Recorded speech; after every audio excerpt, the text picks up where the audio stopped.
الحمد لله رب العالمين نحمده ونستعينه ونستغفره ونعوذ بالله من شرور أنفسنا ومن سيئات أعمالنا من يهده الله فلا مضل له ومن يضلل فلا هادي له وأشهد أن لا إله إلا الله وحده لا شريك له وأشهد أن نبينا محمدا عبد الله ورسوله. Après avoir évoqué la situation politique dans le sud de l'Arabie, à l'aube de la prophétie, nous allons voir quelle fut la situation de la région d'El Hira, c'est-à-dire dans l'Irak ou le sud de l'Irak actuel, ainsi que celle du Shem et dans le Hijaz. L'imam Saif al-Rahman al-Mubarak-Fouri poursuit et dit: les Persans régnaient sur l'Irak et tout ce qui l'entourait depuis le moment où le grand Cyrus Kourouch el-Kabir, 557-529 avant la naissance, prit le pouvoir et ils connurent l'unité. Personne ne leur résista avant l'arrivée d'Alexandre le Grand, Al-Iskandar al-Makdouni, mort en 326 avant la naissance. Celui-ci mit en déroute leur roi Dara Ier. Il démolit leur puissance au point que leur pays morcelé passa sous la férule des rois, connus sous le nom des rois des clans, Moulouk ou Tawaif. Ces rois continuèrent de régner sur le pays ainsi morcelé jusqu'en 230 de l'année grégorienne. C'est à ce moment-là que des Arabes du sud de la péninsule, des Qartaniyin, des descendants de Qartan, émigrèrent et occupèrent une partie de la campagne de l'Irak. Ils furent ensuite rejoints par des émigrants de la tribu des Adnaniyin, des descendants de Adnan, qui lui-même descendant de Ismaïl. Ces derniers les concurrencèrent au point de s'installer dans une partie près de l'Euphrate. Fin de citation. Les années passèrent et peu de temps avant la naissance du prophète, le pouvoir revint à un des enfants d'Al-Munzir, fils de Ma'issama, dont l'un est Al-Nu'man ibn al-Munzir. Celui-là s'attira la colère de Kisra, alors empereur de Perse, en raison d'une délation de Zaïd ibn Adi al-Abbadi. En conséquence de cette délation, Kisra envoya chercher Al-Nu'man. Celui-ci se rendit en secret chez Hani ibn Mas'ud, le chef de la dynastie des Ali Shayban. Il lui confia sa famille et ses biens avant de se diriger vers Kisra. Celui-ci l'emprisonna alors jusqu'à sa mort et le remplaça à El-Hira par Iyas ibn Qubaysa al-Ta'i, à qui il donna l'ordre d'envoyer dire à Hani ibn Mas'ud de remettre ce qu'il détenait. Hani ayant refusé, le roi lui déclara la guerre. Kisra ne tarda pas à envoyer des renforts au roi. Une bataille sanglante s'engagea entre les deux armées, entre celle de Hani ibn Mas'ud et Iyas ibn Qubaysa al-Ta'i. Cette bataille s'engagea alors entre les deux armées à Ziqar, bataille à l'issue de laquelle triomphèrent les Banu Shayban. Les Persans furent abominablement mis en déroute, et c'était la première fois que des Arabes triomphaient sur des Noirs. On a rapporté que cela se passa peu de temps après la naissance du prophète alayhi salatu wassalam, car le messager d'Allah sallallahu alayhi wa sallam naquit 8 mois avant l'investiture d'Iyas ibn Qubaysa au trône d'Al-Hira. Après Iyas, Kisra investit un Persan et non plus un Arabe. En 632, le pouvoir revint à la dynastie des Lakhm, Bani Lakhm, en la personne d'Al-Munzir, fils de Nu'man, surnommé Al-Ma'rour. Celui-ci régna que 8 mois avant d'être attaqué par Khalid ibn al-Walid, radiyallahu anhu, commandant de l'armée des musulmans à cette époque, ceci après la mort du prophète, alayhi salatu wassalam. La situation au Shem, en Syrie, en Jordanie, la Palestine et le Liban actuel. À l'époque, les Arabes s'étaient regroupés au Shem, notamment en Syrie, grâce à l'immigration des tribus. Il y eut notamment les Quza'a, qui sont issus des Bani Sulayh, fils de Halwan, dont se réclamaient aussi les Banu Duj'am. Les Banu Duj'am, fils de Sulayh, connus sous le nom des Ad-Daja'im. Les Romains les utilisaient pour prévenir le gaspillage des Arabes de la steppe, tout autant qu'ils en faisaient un appareil de guerre contre les Persans. Ils choisirent un roi parmi eux et pendant des années le pouvoir leur revenait.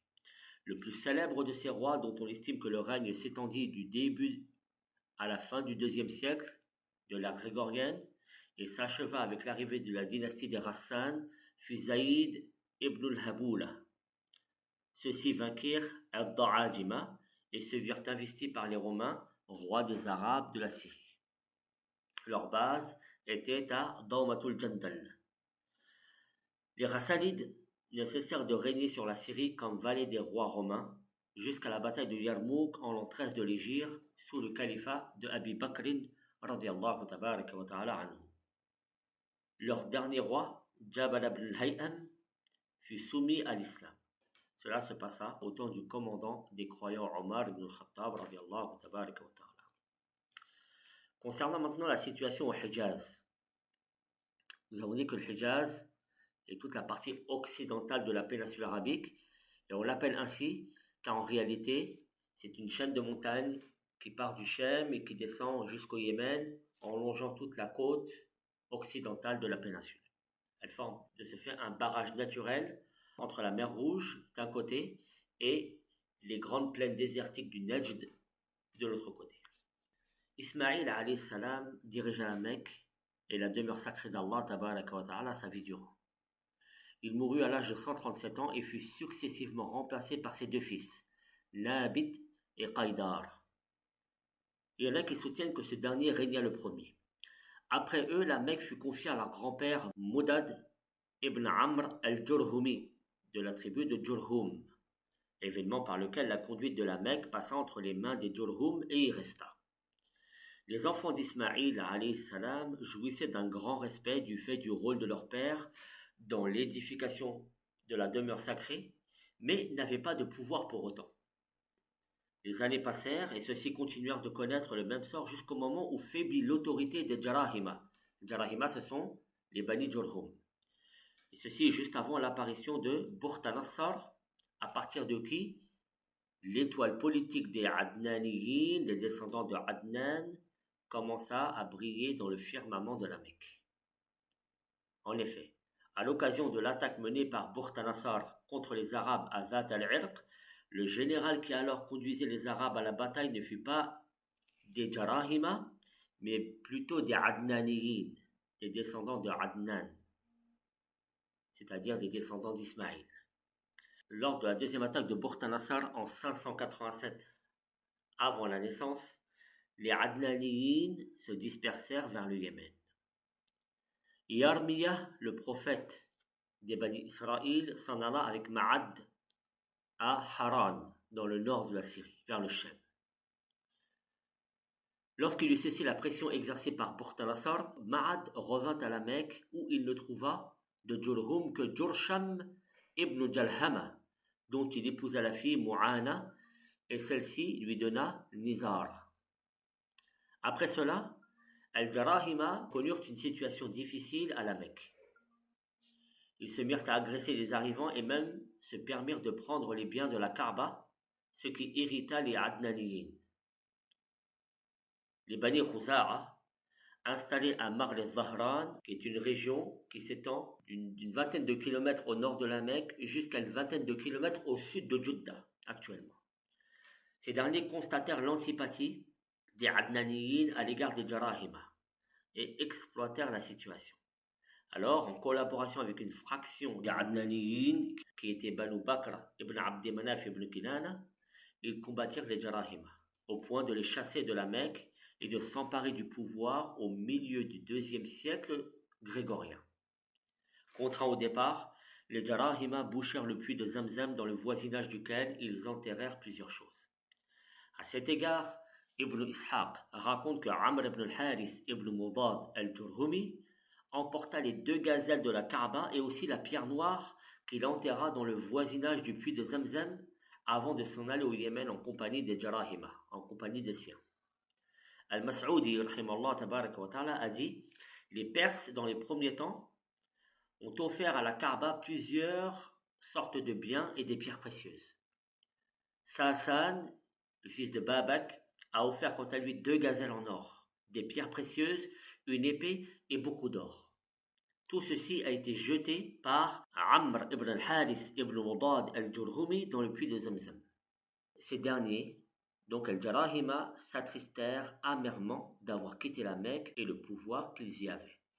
Dans ce sens, Amr dira كأن لم يكن بين الحجون إلى الصفا أنيس ولم يثمر بمكة سامر بلى نحن كنا أهلها فأبادنا صروف الليالي والجدود العواثر.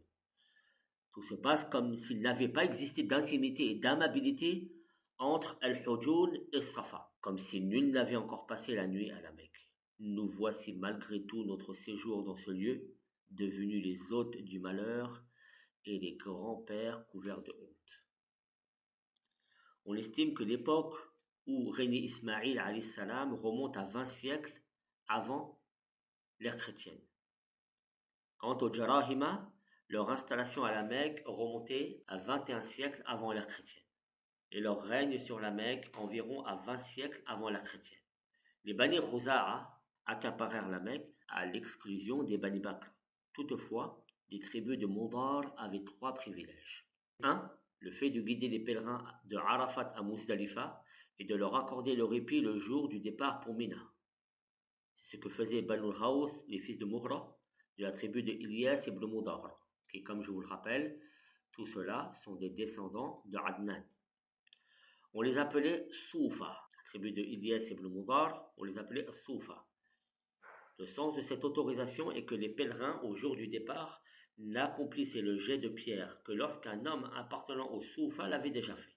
Ensuite, lorsque les pèlerins avaient fini d'accomplir le jet de pierre, Ramyu, et qu'ils voulaient quitter Mina, les gens de Soufa quadrillaient les alentours de l'Aqaba, de sorte que personne ne put passer avant eux. À l'extinction de leur clan, les gens de Soufa furent remplacés par des Bani Sa'id ibn Zayd Manat. C'est une fraction de la tribu Tamim. Le deuxième privilège concernait le déferlement de l'Ifada, le lendemain du sacrifice pour Mina. Cette responsabilité fut attribuée aux Bani Adwan. Troisièmement, le fait d'ajourner les mois sacrés. Cette responsabilité était attribuée aux Bani Tamim ibn Adi, appartenant à la tribu des Kinana. Les Bani Khuza'a régnèrent sur la Mecque pendant 300 ans. Sous leur règne, les Adnaniyin se répandirent dans le Nejd, les extrémités de l'Irak et le Bahreïn. Resta aux extrémités de la Mecque une fraction de Quraysh et quelques familles dispersées appartenant à Kinana. Ils n'eurent aucun rôle à jouer à la Mecque ou à la maison sacrée d'Allah avant l'arrivée de Qusay ibn Kilab, dont nous avons déjà parlé dans des cours précédents. À propos de Qusay, qui est le grand-père de Hashim, qui est lui-même l'arrière-grand-père du prophète alayhi wassalam. À propos de Qusay, on raconte que son père, c'est-à-dire Kilab, mourut alors qu'il était dans le giron de sa mère. Celle-ci se remaria avec un homme des Bani Uzra, à savoir Rabi'a ibn Hiram, qui l'emmena dans son pays aux extrémités de la Syrie. Nous continuerons demain, Inch'Allah, tabaraka wa ta'ala, à évoquer en détail l'histoire de Qusay, ses fonctions à la Mecque, la fonction de ses fils, de ses petits-fils, et quelles furent les différentes tâches attribuées aux différentes tribus de Quraysh avant l'avènement du prophète alayhi salatu wassalam. Wallahu a'lam, wa sallallahu wa sallam ala nabiyyina Muhammad, wa subhanaka Allahumma wa bihamdik, ashhadu an la ilaha illa anta astaghfiruka wa atubu ilayk. Wassalamu alaikum wa rahmatullahi wa barakatuh.